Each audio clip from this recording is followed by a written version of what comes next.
and security arrangements in shelter homes for women in the state of Bihar. धन्यवाद उपसभापति जी, आपके माध्यम से आपको जब मैं लोकसभा में थी 2018 में भी मुजफ्फरपुर बालिका गृह कांड जिसमें 34 बच्चों के बलात्कार की बात सामने आई थी, सीबीआई जांच हुई थी। इसी सदन में यह मामला उठा था, सुमित्रा था स्पीकर थी और उसमें कई लोग जेल गए थे, लेकिन बहुत सारे सफ़ेद पोशों को बचा लिया गया था। एक बार फिर 19 तारीख को रात में सिवान के भैंसाखार गांव में बालिका गृह है जिसमें बाल लोग भी रहते हैं, वृद्ध भी रहते हैं। अचानक से यह खबर प्रशासन द्वारा आई कि 13 लड़कियां रात में फरार है। सबसे पहली बात तो यह है सर कि फरार हुई तो ये आपको मालूम कैसे है? अगर फरार हुई तो वजह क्या थी?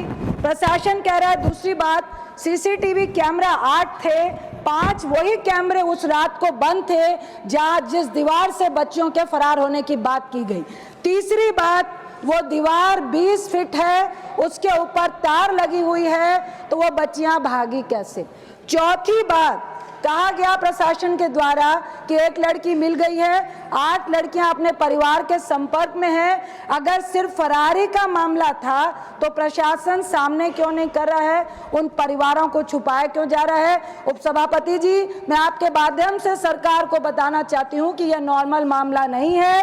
पहले भी लगातार शेल्टर होम में सेक्सुअल हरासमेंट, उनके साथ बहुत तरह की हरासमेंट होती रही है।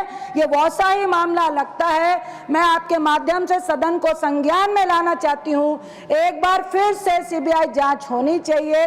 मैं तो कहूँगी कि एक स्वतंत्र कमेटी बननी चाहिए जो देश के तमाम बालिका गृह की निगरानी करे, स्वतंत्र निगरानी करे।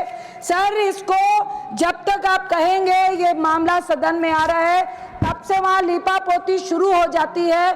आपके माध्यम से मैं कहूँगी कि इसका राजनीतिकरण नहीं करें, क्योंकि पक्ष हो विपक्ष हो, इसमें बहुत तरह के सफ़ेद पोशों के जाने के, इन्वॉल्व होने की बातें लगातार आती रही हैं। यह हमारे देश के उन बच्चों का सवाल है जो गरीब हैं, लावारिस है, जिनको शादी का झांसा देकर बुला लिया जाता है, वो लावारिस तरीके से उन शेल्टर होम में रहते हैं। कुछ बच्चियां ऑर्केस्ट्रा में काम कर रही होती हैं, यहाँ तक कि बाल के साथ भी सेक्सुअल हरासमेंट होते हैं। और सर, ये सिर्फ सेक्सुअल हरासमेंट का केस नहीं है, जिस बुरे तरीके के साथ उनके साथ हरासमेंट की जाती है वो शब्दों में बयान करने के लायक नहीं है।